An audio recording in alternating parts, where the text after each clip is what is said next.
I want to introduce you to the law offices of Vincent W. Davis at 888-888-6582. They're advocates for the rights of parents, grandparents, and guardians in juvenile dependency courts. Losing a child to a DCFS CPS social worker based on an anonymous call, complaint, or your ex-spouse is not only horrific, but it's commonplace. Everyone will agree that there's nothing more valuable than one's child. You cannot afford to fight this alone. Call the law offices of Vincent W. Davis at 888-888-6582. Connect with an attorney today. That's 888-888-6582. Get your kids back. Good afternoon, everybody. This is Fight CPS with Cassandra, and I'm Cassandra, your host. Today, I was wanting to talk a little about my story, about how I'm dealing with CPS and in my life, because I noticed that somebody had a couple of questions last time I was on the show with Mr. Davis about something that's going on with my story. And since a lot of people might have not seen or heard my story before, I'm going to tell you guys a little bit about that. But first off, I wanted to give you guys a little bit of information. I'm not an attorney. I don't give legal advice, but I do have some information that I found out that I feel like would help some people. So earlier today, I was looking on the internet, and I seen there's this website called Child Welfare Information Gateway. And I know a lot of people don't know like statutes of their state or stuff like that, or don't understand them. And that website, the Child Information Gateway, has a statute search for every state. And you could look at those before you go and you talk to like an attorney, so that way you have a better understanding of what is going on. And even pairing it with some of Mr. Davis's videos that talk about different things like that, and then you could give your attorney a lot more to work with, whether it be the public pretender or you're an actual private attorney. But I'm just saying, like, you could have a little bit information. Not saying that you can do it all by yourself just by reading those statutes, because you can't. But anyways, here's a little bit about my story. I started dealing with CPS in 2018.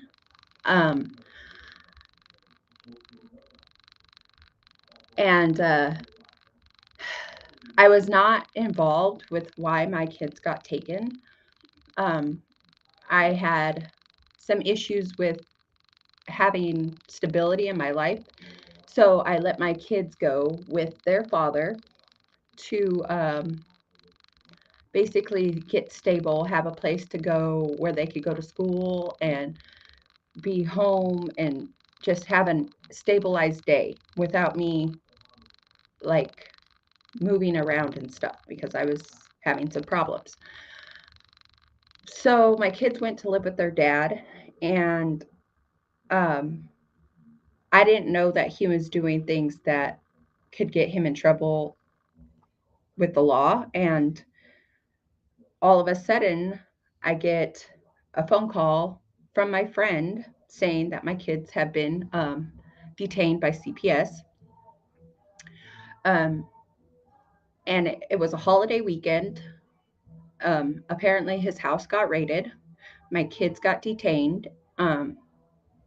So, me having never done this before, I'm calling around. It's a holiday weekend. Nothing's open. None of the offices are open. I don't even know where my kids are.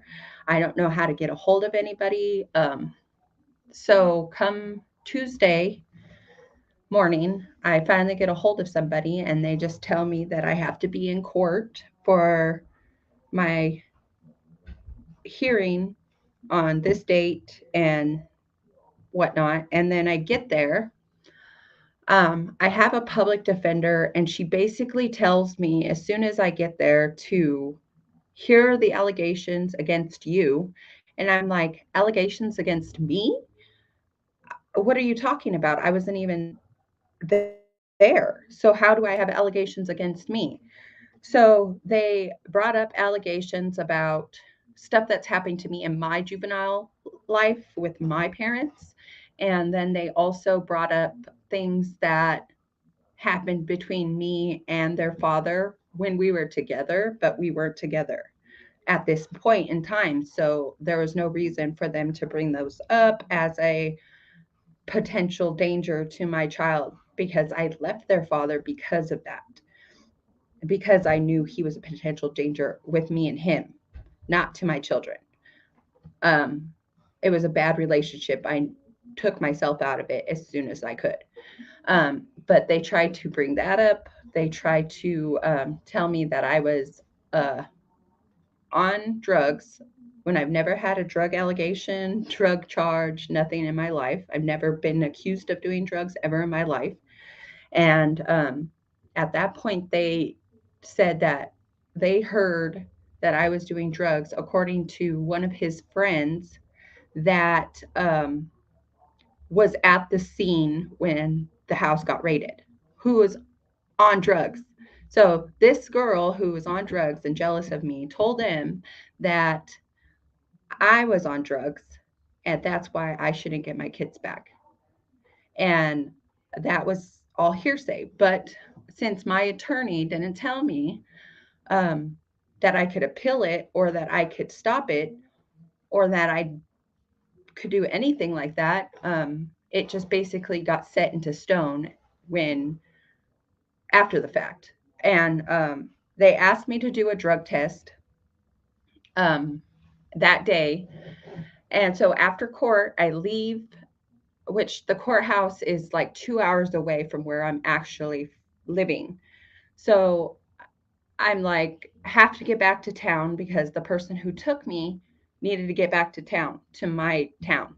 And so we got back to town and we went to the testing facility that was in my town that was on the list that was approved. Um, they told me that they couldn't test me because I wasn't part of the system yet. And I told them, well, here's a court order saying that I need to get tested, and you guys are one of the testing facilities that is approved on this list. And they're like, well, I don't know what to tell you. We can't test you. So I got a written statement saying that they refused to test me at the approved testing facility. And I took it to the office the next day and they told me, oh, well, I'm sorry, but that's an automatic positive on your part. And at that point, I knew that this was all like, there's no way they're giving me my kids back. They're really just, that's it, like I'm going to have to fight. And that's when it really just got out of hand. I tried to call so many times to their offices. They kept on changing social workers. They would keep me out of the loop on a lot of things. And they kept their father, who's the one that got them taken away and got arrested that night.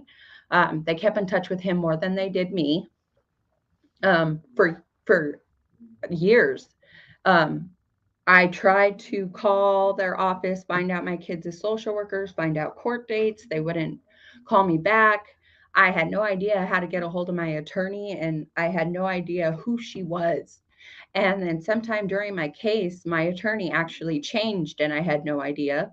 Um, the social worker finally contacts me like at the beginning of last year or the end of last year, and tells me, oh, well, your oldest daughter keeps running away. And we can't get a hold of her father because he's in prison again. But coming back to their father, and how that all played, he actually finished his whole case plan. Um, he did it all in jail. When he was in jail, he did all the parenting classes and stuff. And then when he got out, he did them again because they told him that those classes did not count. Um, then, so after he did them again, they told him, look, we got anonymous tip saying that you're still drinking, which I didn't know drinking was illegal at that time for somebody who's over the age of 21, but they're saying that he's still drinking, that he still has a drinking problem, and that the kids cannot be returned to him after they promised that the kids would be returned to him after 6 months. So that right there, they promised him that the kids would be returned to him after 6 months and after he finished his case plan, but they continued to say that, oh, we got an anonymous tip, you're not going to get your kids back. Another 6 months, another 6 months. He continued to do drug tests that were all negative. I've never seen that man turn around so far in my life. Like, he turned his whole life around and they still denied him our kids. After that, when he went back to jail, because he basically gave up after his parents passed away. So like, he basically gave up. He was broken down so far that he didn't even want to try anymore. And so when he was in jail and our daughter kept running away, they finally contacted me, and because I was the only parent left to contact, because they couldn't contact him to do anything because he was in jail. So when they started contacting me and my daughter started running away, I started trying to get more into the whole program because they finally let me in after isolating me for so long. Then my oldest daughter got into a relationship while she was running away from these group homes that she was at, because first they separated my kids. And they said that they separated them because they were arguing and fighting. And I was like, what? They're sisters. They're going to argue and fight. They're siblings. That's going to happen. But they said that they had to separate them because of that. And so when they separated them, they put them into both group homes, saying that they needed to be in therapeutic group homes. My oldest daughter ran away, got in a relationship with an older guy that was over the age of 18. She was only 13 at the time. They got into a relationship. He got her pregnant at 13. She found out she was pregnant like a couple of days after her 14th birthday. And they did nothing about it. They tried to make her come back to the group home. They finally got her back there because she needed to have some type of medical for her pregnancy. And at this point, she decided that she wanted to not go through with having the child. And so we took her to her doctor's appointments, and come to find out she wouldn't have been able to follow through with that pregnancy anyway because of her body being too young, and it wasn't going to work. And so if she went through with it, she'd possibly die. So we dealt with that. My youngest daughter, she just basically was going through their hoops and just like following program. They finally like got it where they're gonna put them back together in a foster home that's a more family setting than a group home. I'm really trying to get them back into my custody. I'm filing my 388, like Mr. Davis said. I finally got my public pretender to actually help me through this process, even though she seems like she's trying to not really help me, because come to find out she's doing some stuff that isn't possible. But yeah, that's pretty much my story right now. And yes, Deidre, I could see your comments. Yeah, my children are 13 and 14. they can choose who they want to live with, but they're not taking that into consideration. Especially since they were just in a therapeutic group home, they were saying that my kids need therapy and they can't come back to me. Um, another thing is they're still saying that I have a drug problem, and that's part of my case plan that they want me to finish. But I've never had a drug problem or even been convicted of drug use or anything like that. They've never drug tested me again after the fact that they refused my drug test. But like Mr. Davis says, once you get past that point and you didn't appeal it, it's set in stone. So that's what they just think of me. So until I get my 388 filed with all my certificates of my case plan being finished, um, I've they still see me as a substantial danger to the children. So that's what I'm working for right now, is trying to get past that point. And luckily I have a support system, and their current foster mom right now that they're going to be moving to, has been a family friend to me, and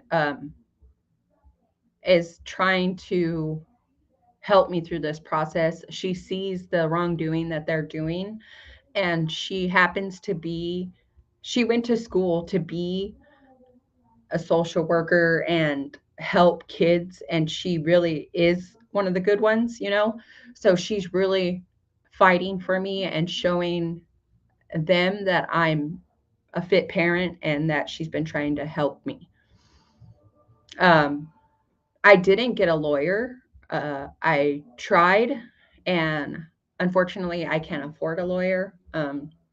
So I'm trying to use my resources to my advantage. I've done a lot of research. um, Miss G and um, Mr. Davis have actually gave me a lot of info, and I'm so glad to have found them. And if I could have hired him, I would have. If I knew all the stuff that if I knew all the stuff that I do now, I feel like my case would have went a lot different. Um, all the advice that he gives, I would take that into consideration, and always hire a lawyer if you can, as fast as possible at the beginning of your case, because it would have made a world of difference if I knew everything I knew now. Um, my mom and dad are they're in my town, but at the time they didn't have, like, I couldn't use them as like somebody to take the children, because they weren't, like, my mom didn't have a big enough apartment for the girls. Her and my stepdad were living in like a studio apartment by themselves. So they didn't really have the means to take the girls. And my dad was also living in a smaller apartment. And plus, he has prior convictions that would have stopped that at the time. Um, Even though they were years and years ago, they still would have stopped them because of the fact of his background. Um, and yeah, so um, did they arrest the guy? No, they didn't arrest the guy. Well, they did, and then they didn't. What had happened was they found out who the guy was. Um, at the time, come to find out that this guy had also basically lured another girl from the group home that my daughter was staying at to run away with her. Um, Allegedly, he had raped her at the same time that he was with my daughter. And then she changed her story. So when they arrested him, he pled no contest, and they basically let it go. And my daughter wouldn't testify against him, so they just let him go. And they put him on probation and had stipulations for him not to talk to anybody under the age of 18, and unless their parent gives consent. Um, so that basically they still just basically gave him a slap on the wrist and fucking let him go. It was really, really, I'm still mad about that. I wish I could do more about it, and I was wanting to do more about it, but since my kids are not in my custody, it's kind of hard to do so. And they're still actually letting her um, communicate with this boy, and they're not doing much about it. That's another thing that I was having some issues with between me and the social worker. Um, her social worker is really like just a piece, if you like he is. There's been so many times that I've seen some really messed up things that they just brush off and they don't even care. I've called my county and city or county and states like abundance person and complained. That didn't really do anything. Um, I've even took a webinar from the abundance office, learning my kids foster kids bill of rights and prudent parent standards, and I got a certificate for that, so that way I know what's going on with my kids. Like if they're getting their rights violated, I for sure know. um,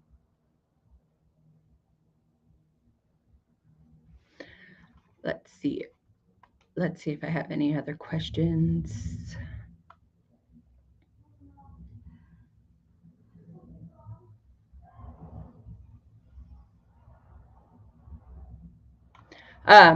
The reason why hearsay and the allegations from the girl is a reason why I couldn't have them is because of the fact that my attorney didn't um, fight it in court. And so I guess like when hearsay is and allegations are not fought in the first detention hearing, and you don't appeal them, they get set in stone basically. They just that's it. You cannot find it after that. I didn't know that, and my attorney didn't let me know that. So therefore, I couldn't do anything about it. Um, uh, Good question, Deidre, about the termination of my parental rights. I have no idea why my case. I thank God that my case has been going on this long and they haven't terminated my parental rights, but I have no idea why it's still doing that. Like I would have to ask maybe Mr. Davis why, um, but I have no idea why it's still going on or why my parental rights haven't been terminated. But I am thanking God that it hasn't.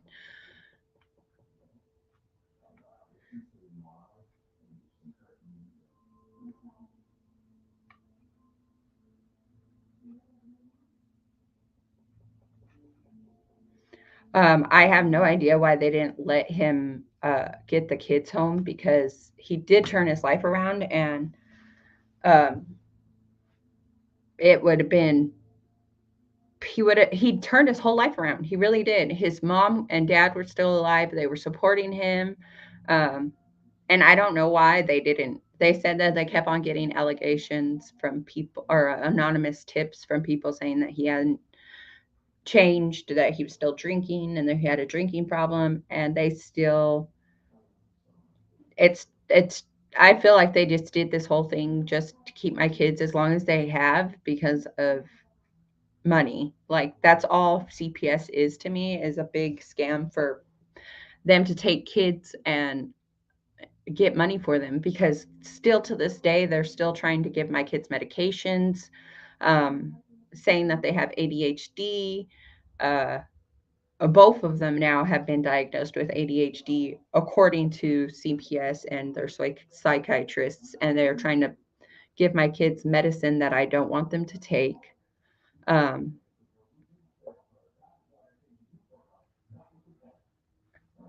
Actually, this is in California. I am in California.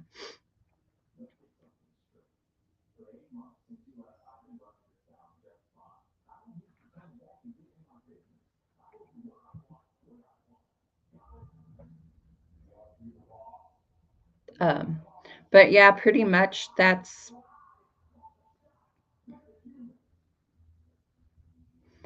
pretty much how CPS I guess works. I'm just one of those victims that got played by my public defender. I still kind of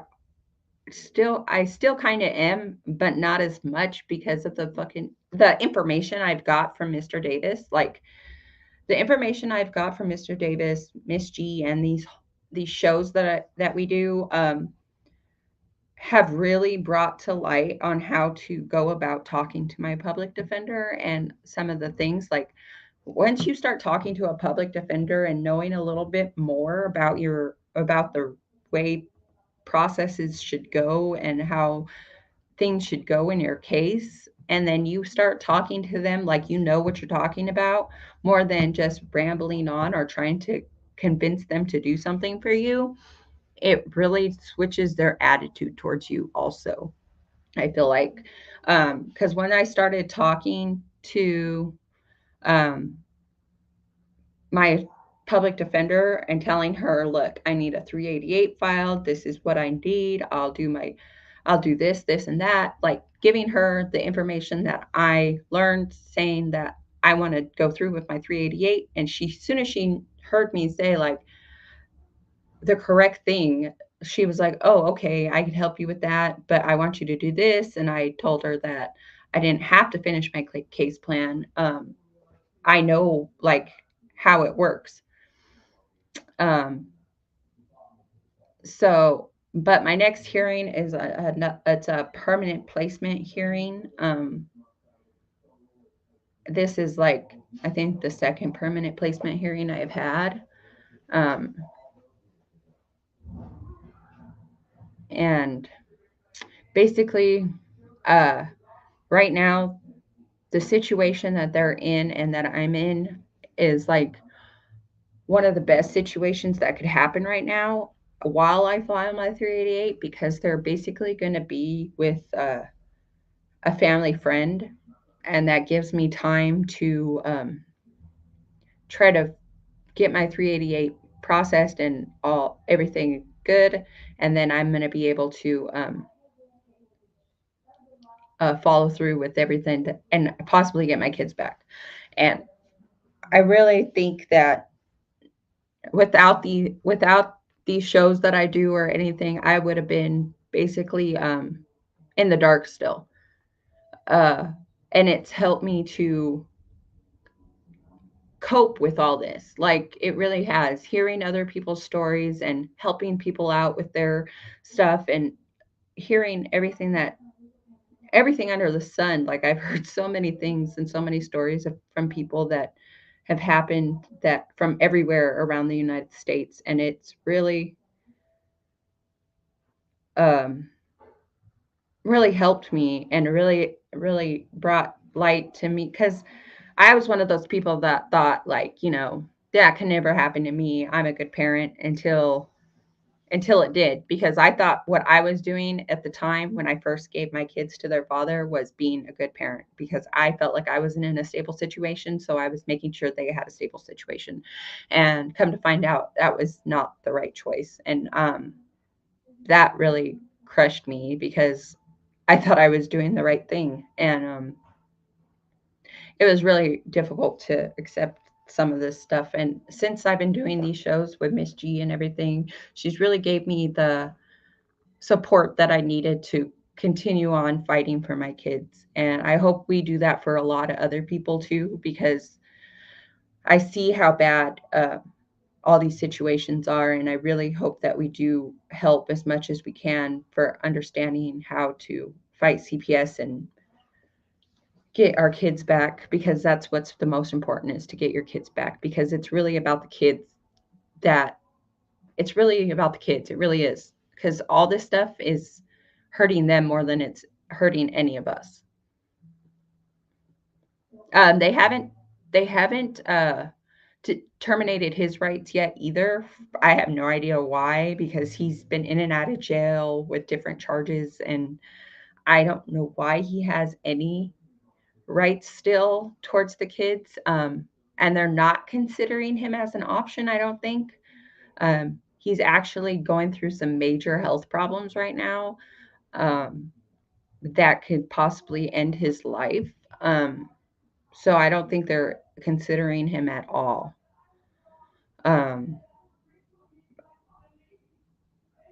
I don't know why they haven't. I think that it's like they're not going to terminate both of our rights, or they're not going to terminate his rights if they're not going to terminate mine. I think that's the thing. I don't know. I wouldn't know, but yeah, I don't think they're considering him all at all right now because of his physical and mental health right now. And his physical health is really going downhill.